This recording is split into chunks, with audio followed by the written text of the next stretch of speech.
Hello, Duke fans. Welcome in to the Duke Blue Devils Insider Podcast, your daily podcast for all things Duke Blue Devils news, just like every day. We thank you so much for tuning into the show today to get your latest on Duke Blue Devils. My name is Hugh Strain, your daily host, as well as beat writer at Duke Blue Devils on SI.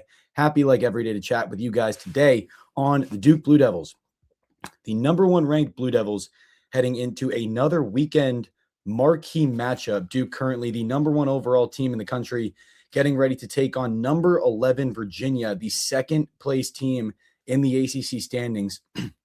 Duke currently at 26-2 overall, 14-1 in ACC play. Duke winners of 5 in a row, winning those 5 games by an average margin of 23 points. Recently coming off a ridiculous 100-56 victory on the road against Notre Dame on Tuesday night, handing the Fighting Irish their worst home loss since 1898. But then there's Virginia at 25-3 overall, 13-2 in conference play. Virginia has won its last 9 games, and this is really a massive opportunity for Duke to create a bit of a cushion in the ACC standings. After its date with Virginia, Duke has 2 regular season games remaining, one on the road against NC State on March 2nd, and then cleaning it up at home against North Carolina on March 7th. But after Virginia in the 2-loss column in the ACC standings, the next team up is Miami at 11-4, and then North Carolina, Clemson, and NC State all at 10-5. So again, a win here for Virginia really shakes things up in terms of the ACC regular season title. That would tie up Duke and Virginia at the top of the conference standings, but a win for Duke would keep it as obviously the only one-loss team in league play, and then bring Virginia to 3 losses, giving Duke a 2-game lead with 2 remaining. So more or less, Duke would control its own destiny at that point with a head-to-head victory over Virginia. But nonetheless, a feisty Virginia team that is red hot and is kind of falling under the radar in terms of true deep March contenders. Personally, a team I'm not super sold on. They're starting to get a lot more attention as time goes on as a team that could make a deep run in March. And heading into the weekend, obviously, Virginia near the top 10 of the AP poll and the top 15 of the net. A computer darling, as I like to call them, very highly rated in a lot of computer numbers, but not a team that I'm fully sold on, but a team that I think matches up really well with Duke in terms of giving the Blue Devils issues. And that's where the title of this podcast comes into play. Is could sophomore Darren Harris actually be a player to monitor against the Virginia Cavaliers? Darren Harris, a sophomore who came into Duke, a part of the 2024 number 1 overall recruiting class, and just rarely saw any time at all as a freshman. We made an episode on him a couple weeks ago on the Duke Blue Devils Insider Podcast, kind of highlighting how his sophomore season with the Blue Devils probably hasn't gone the way he wanted it to. Really hasn't seen the floor at all, has seen minimal time, and hasn't really given an opportunity to kind of acclimate himself into the rotation after really not being part of it as a rookie. He was the first member of that recruiting class to announce his return to Duke. In the locker room after Duke lost to Houston in the Final Four in heartbreaking fashion, Darren Harris announced his plan would be to come back to Duke. But on the season, averaging just 3.8 points in 9.9 minutes a game on 39.4% shooting and 35.2% from 3. Now, Harris is a guy who I think could be a player to monitor, really just because of his recent performances and how I think his makeup fits what Duke is going to go up against Virginia. Virginia is another team that Duke is going to face with an elite front court. It feels like, exactly what we were talking about against North Carolina and against Michigan. Both the Wolverines and the Tar Heels rank inside the top 15 nationally at KenPom in 2-point percentage defense.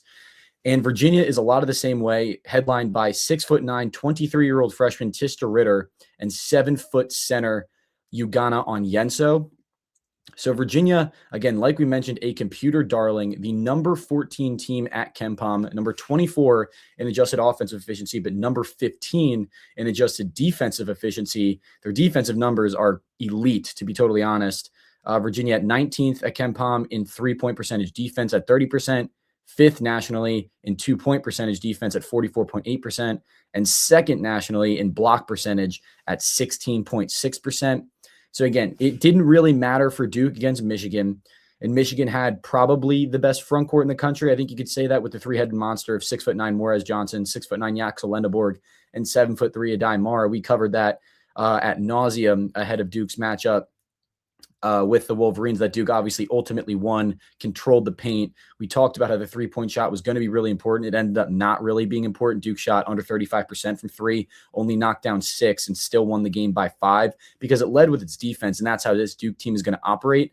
And I think Duke is good enough defensively, and I don't think Virginia is good enough, or at least consistent enough offensively, to be able to compete with the defensive intensity, the length, and just really the elite defense overall that Duke is.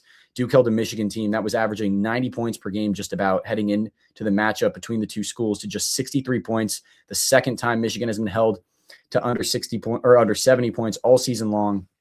Its lowest point total. I do not think Virginia is good enough offensively to compete with the Blue Devils for a full 40 minutes.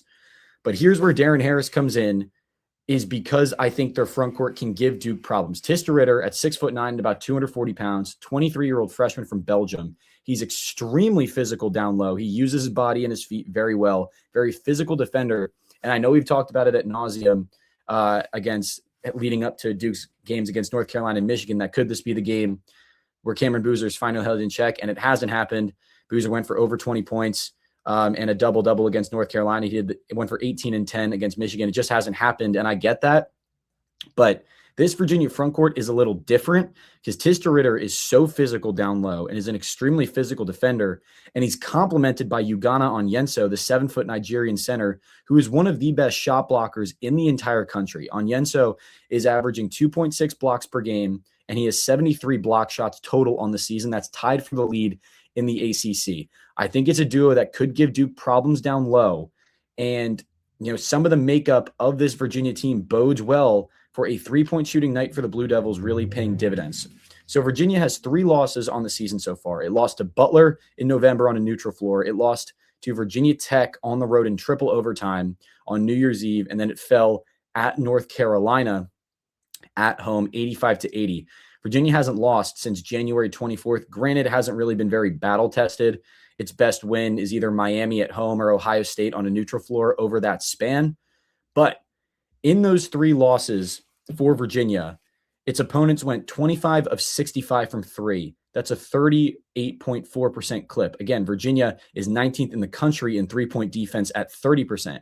Virginia won the paint battle in all of those games and also lost because its opponents were, well above what it allows on average at the three-point line. And it feels like the kind of game where three-point shooting for Duke could really open it up. And here's where Darren Harris comes into play, is because, he hasn't seen the floor really at all this season, like we talked about. But Darren Harris is coming off a career night against Notre Dame. Understandably, it was a blowout win for Duke. The entire game was a blowout. Darren Harris got 17 minutes in that because Notre Dame was ever in the game. But he goes for career-high 16 points on 4 of 9 from the field, 2 of 5 from 3, and 6 of 6 from the line.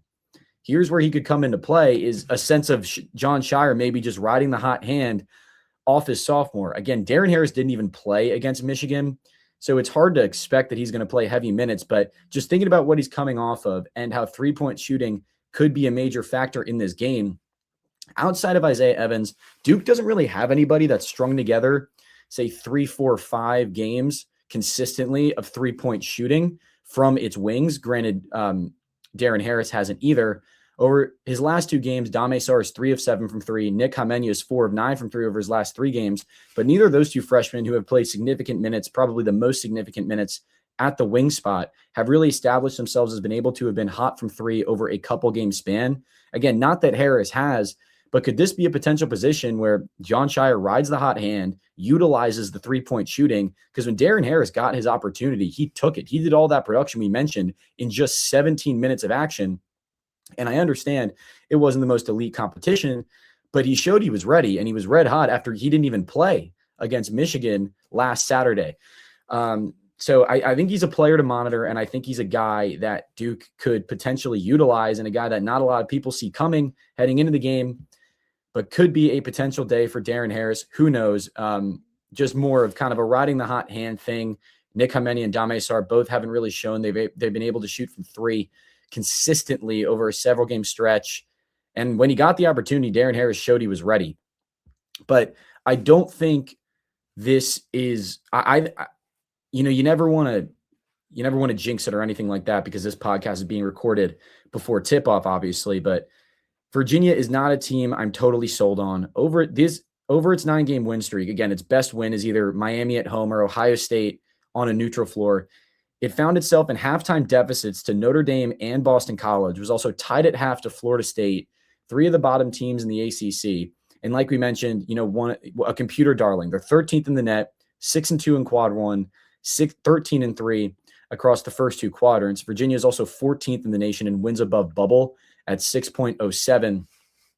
But I don't think Virginia is elite enough offensively to match how elite Duke is defensively. But we will see. This podcast was centered around Darren Harris and a potential player to monitor for the Blue Devils. Keep an eye out on that. An elite front court for the Cavaliers, just another one that Duke has had to face over the last few weeks. No sign of Duke's front court being stopped because it hasn't yet. There's no reason to believe it, but always relevant to mention when it's going up against an elite one. But that is going to do it for us here today at the Duke Blue Devils Insider Podcast. Make sure to check us out at si.com/college/Duke every single day to get your latest on the Duke Blue Devils. Once again, my name is Hugh Strain, your daily host, as well as beat writer at Duke Blue Devils on SI. Happy to chat with you guys today and every single day, and I'll see you tomorrow.